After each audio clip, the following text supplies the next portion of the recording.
2 videos in a row? What's going on? Why is this insanity happening? This can't be real. But this can be the Mississippi King welcoming y'all back to more Let's Play Mega Man X4, actually the first part. And so, yep, we've gotten around to that game, the one with all of the anime, and the music, the fantastic music. In fact, I'ma just say this right off the bat, this is my favorite soundtrack in the X series, and I am a huge fan of this game's music. It's definitely really energetic and quite diverse in its soundscape.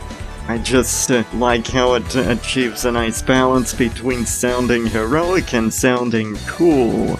And it's also got voice acting! Infamous voice acting, but we'll talk about that shortly. So what are we doing here? Well, actually, this game gives you the choice between X and 0. So for this playthrough, I'm actually going to pick 0.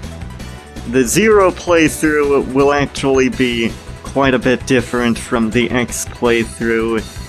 In fact, one of the things that I'm going to do in the 0 playthrough is display a lot of Japanese content from the Japanese version, because one thing that the English version omitted was that in the Japanese version, all of the Mavericks, all of the main Mavericks, have voice clips before they fight. They removed that in the English version. So I'm actually going to be showcasing them, along with some possible translations if I can actually find any resources on that. Right off the bat, right here, this is the Japanese title screen animation. It's different from the English version. So, here we are back in the English version, because yeah, I'm going to be playing through that for most of the game. And, of course, I'm picking 0. So, here we get an intro cutscene for 0. So let's watch it! I'll bet for the voice acting, they've just hired some top-tier talent, or, you know, I guess they could just go the Mega Man 8 route and instead just hire a bunch of random nobodies off the street. That works too, I guess.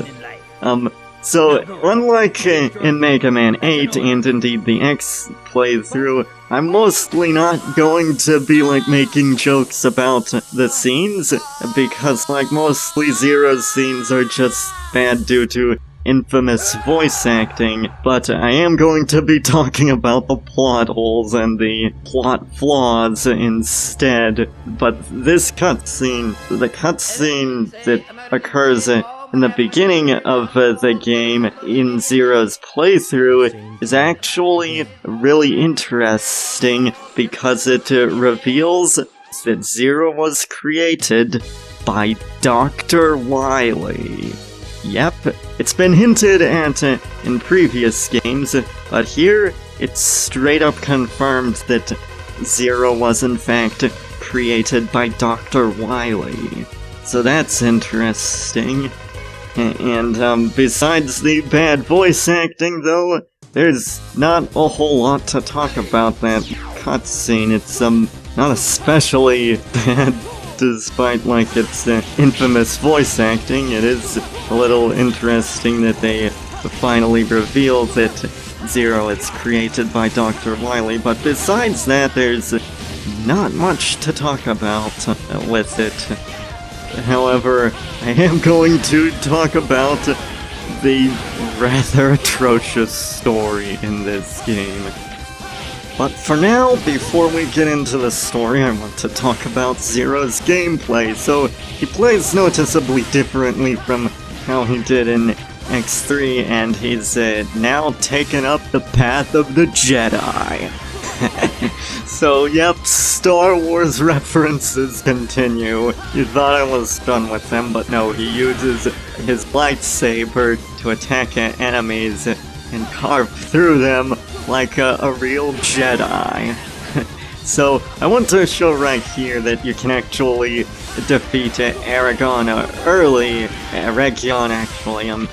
It's a little interesting, but it does, like, basically nothing for you. There's not really much reason to do this, but I just wanted to show that it can be done just for the sake of it. And like, I wanted to like show this off. This also doesn't like take down his health in the actual fight with him that comes later, but it is still a neat little thing that you can do. There's not much point to fighting him this early, but he does shoot at you and, like, try to claw. You attack the claw to damage him, and he's done for. Now, Zero's Z-Saber actually does more damage than X's X-Buster, so that's kind of interesting. To be clear, about this music, I actually prefer X's Sky Lagoon music, because, like, it just feels more energetic and like heroic and cool. It is something that I definitely do prefer. In fact, I'm gonna say this right now. I prefer playing as X. Dragoon? You're in the 14th unit. Why? This doesn't look good, Zero. That Maverick took out the power. What? Then the Sky Lagoon will come crashing into the ground. Yes, and destroy the entire city. We have to do something. It's too late. I must escape now. You'd best do the same, Zero. Damn, if the Sky Lagoon falls, it will be disastrous. There's no time. I'm going down. So here we are in Sky Lagoon Area 2. Let's see what happened. The carnage. It's horrible. Those Mavericks will pay for this. So, Zero has a very different playstyle, and I do admittedly prefer playing as X, but I've got nothing against Zero's playstyle. I actually enjoy it quite a lot. Even though he is not really my favorite, he's still enjoyable. Another difference with Zero is that he actually has something different about him. Instead of using weapons, Zero uses techniques that are granted from the Mavericks, and as such I'm actually going to include multiple info cards for both X and Zero. Not only because I can't just assume that y'all have seen both playthroughs, but also because, like, Zero has different techniques, and they're named differently, and the weaknesses are different, so there's reason to show that off. Now, for the intro boss, it's the same, but I'm including an info card anyway, because I just feel that it's more appropriate. I still just want to do that for the sake of consistency, even though it also shows up identically in the X playthrough. All other info cards, however, will be different across playthroughs. As such, I'm going to include info cards for all of the bosses. This guy, however, is pretty easy. I mean, like, we haven't run into an intro boss that's actually been a challenge yet, and we won't in the future. They're just kind of really easy in the X series.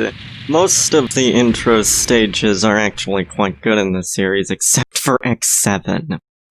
Anyway, here's the Colonel. Zero, long time no see. Colonel, what are you doing here?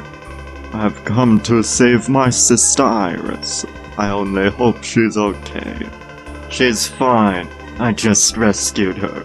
Oh, thanks, Zero. I owe you one. Colonel, I have a question for you. Did your unit attack this place? What are you talking about? Repliforce came here for help. We weren't involved in the attack. They suspect you've become a Maverick. What? Disarm and come with me to the HQ. I'm afraid I can't. Soldiers never drop their weapons. I won't do it. Not even for you, Zero. Then they'll think you're a Maverick. So be it. The Repliforce prefers war over dishonor and shame. Goodbye, Zero. Wait, Colonel, listen to me. Damn, this isn't good, Colonel. They may decide the entire Repliforce is a group of Mavericks. Oh boy, it's gonna be one of those stories. The one where everyone in it just acts very stupid. Like, I will say this, the story is not very good, and the frustrating thing about it is that it actually had the potential to be one of the best stories in the X series. It had the potential to be the very best. However, there are a number of plot elements that cripple it. Like, they're trying to add more moral ambiguity, and I respect that, but the thing is, they kind of undermine it by the main villain behind the villain, which, I mean, it's kind of obvious who that is, but I won't say it. You know how I joked about how Dr. Wowie was an idiot in Mega Man 8? Well, in Mega Man X4, everyone is an idiot. It's one of those stories, and it's not very good.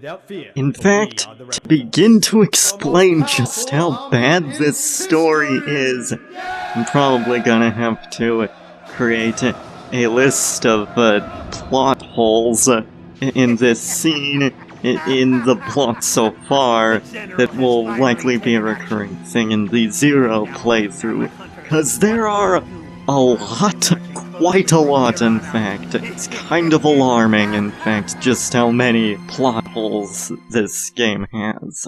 So it's time for the top 5 plot holes in this scene. Number 5. Okay, this first one comes from the X playthrough, but it's a big one. In the X playthrough, the General meets with a highly suspicious figure in a creepy black cloak. General, how did you not put 2 and 2 together and think maybe he's the one behind the Sky Lagoon incident? Number 4. Remember, this is neither about insurrection nor rebellion against our human creators. Then why are your forces attacking various human settlements? Even if this is meant as propaganda, this is some pretty weak propaganda considering these are the same people who are attacking human settlements. Number 3.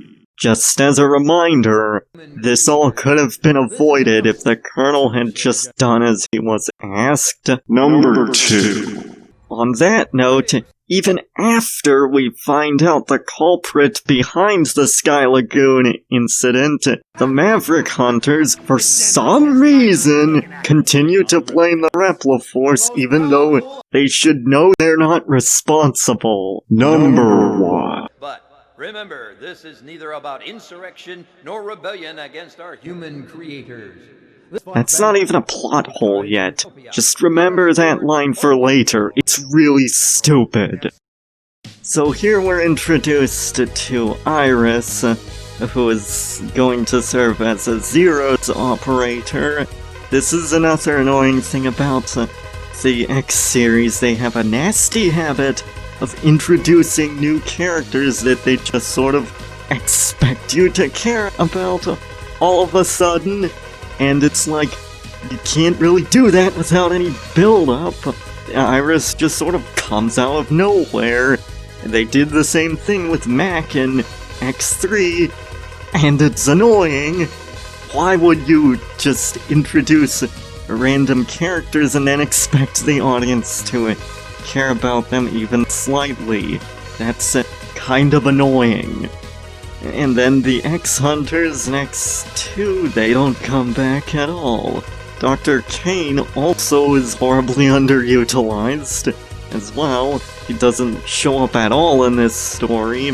He's only ever mentioned in one cutscene. It's kind of crazy. But anyway, here we're introduced to all 8 Mavericks. It's a fairly lengthy introduction to all of them, but we're going to tackle them. So I'll say this right now, I'll tackle Jet Stingray first, and his stage is unique in that it's one of the only stages in the series where the Maverick shows up before the boss fight, which is neat. Also, it has a few blink and you miss it upgrades, like a heart tank and a sub-tank. First up, out of the ones we have Web Spider, Cyber Peacock, Storm Owl, Magma Dragoon, Frost Walrus, Splash Beast, Split Mushroom, and Jet Stingray.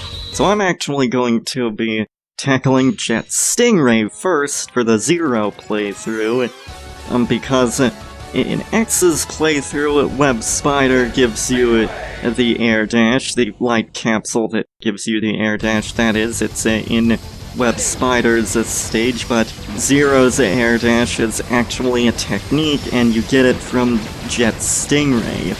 But first, you actually have to ride a Ride Chaser for this level. And the Ride Chaser from X4 onwards is actually something that works quite a bit differently from the way it did in X2. It was introduced in X2, but from X4 onward, they're typically like auto-scroller stages when you use the Ride Chaser. And a lot of people find this quite difficult. I don't. It's not really that hard. Y'all just suck, people. This is not really that difficult. But in any case, like, the Ride Chaser also shows up in 3D games, and there too, it's also like an auto-scroller of sorts, because like you ride around it across the stages.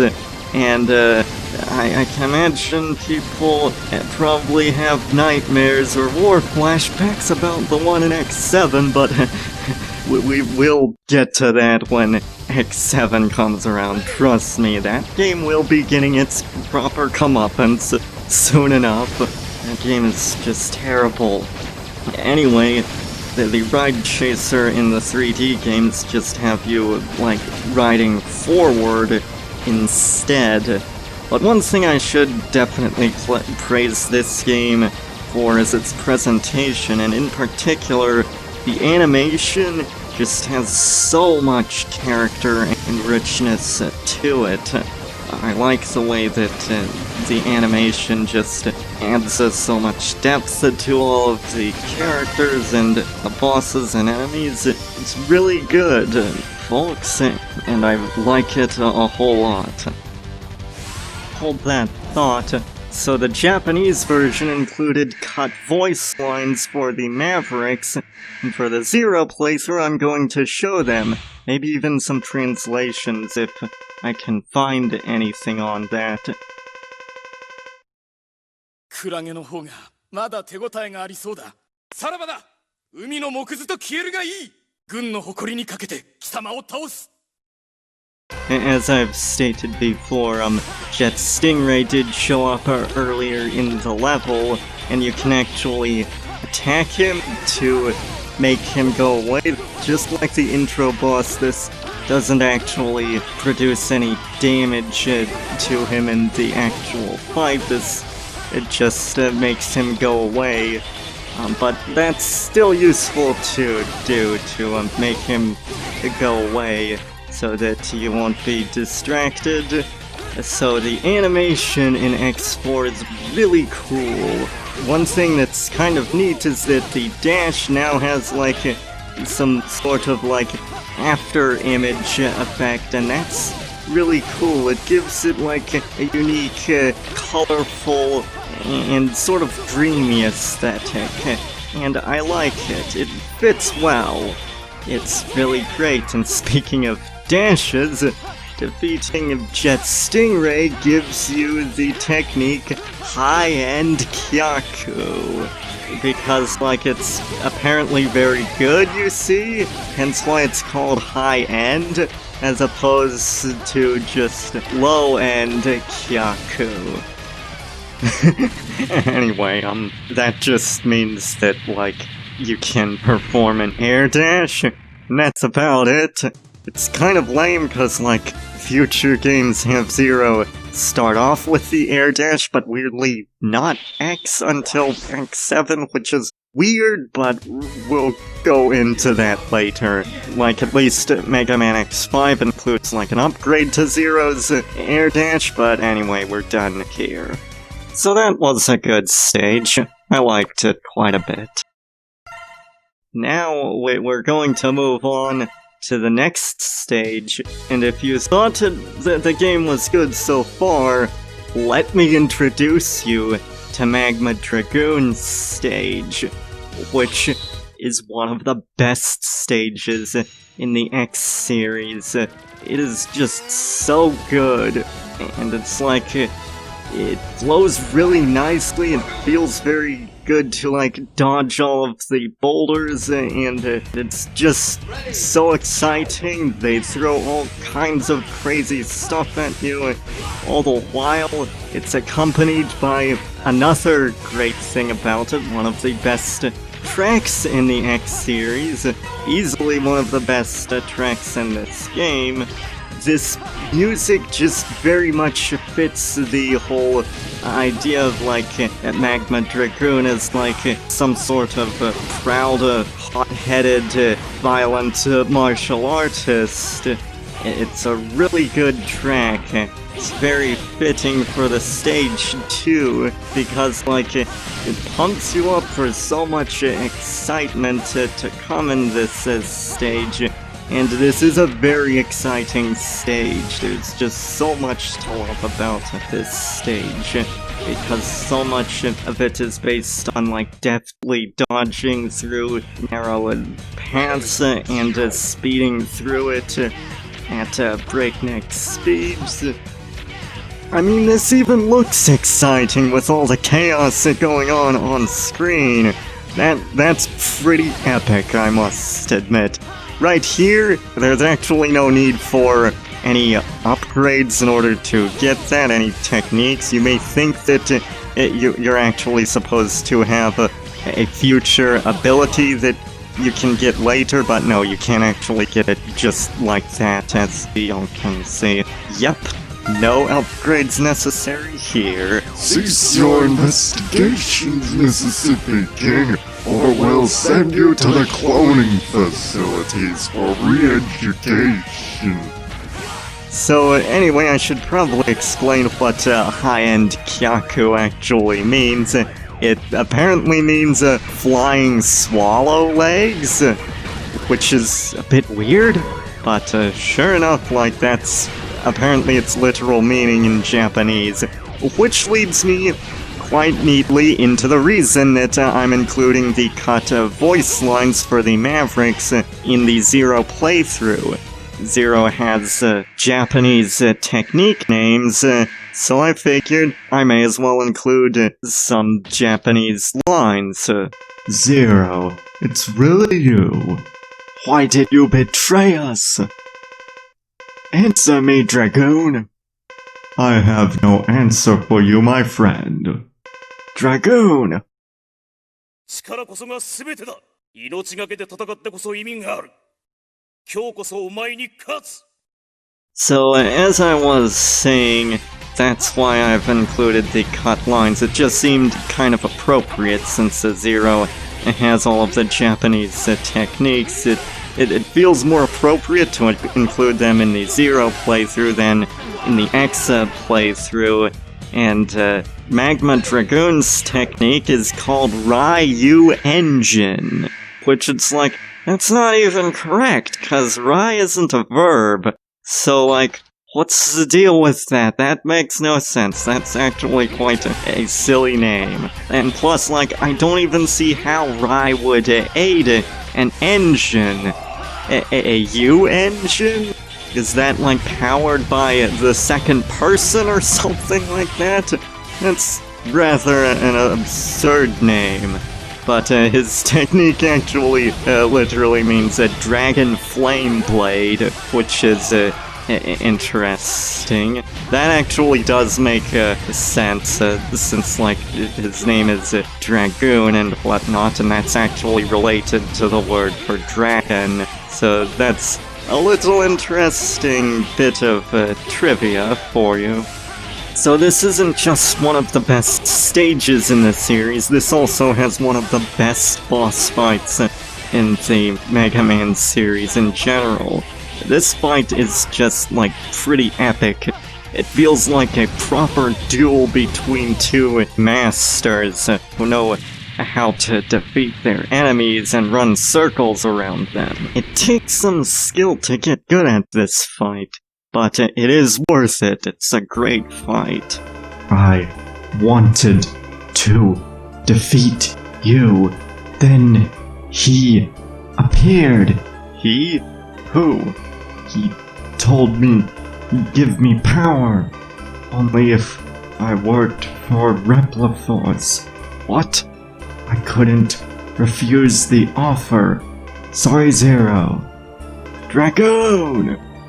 Why didn't you just ask to fight Zero instead? This is so stupid. And for some reason, Magma Dragoon was a bitch to record all of the Japanese audio. I lost count of how many times I had to die to record his lines. This is stupid. And this is also the Mississippi King signing out. And in the next episode, we're going to tackle Slash Beast, Split Mushroom, and Frost Walrus. Join me for that. That should be exciting. That's where all the best of moves will be found. See y'all then, I guess.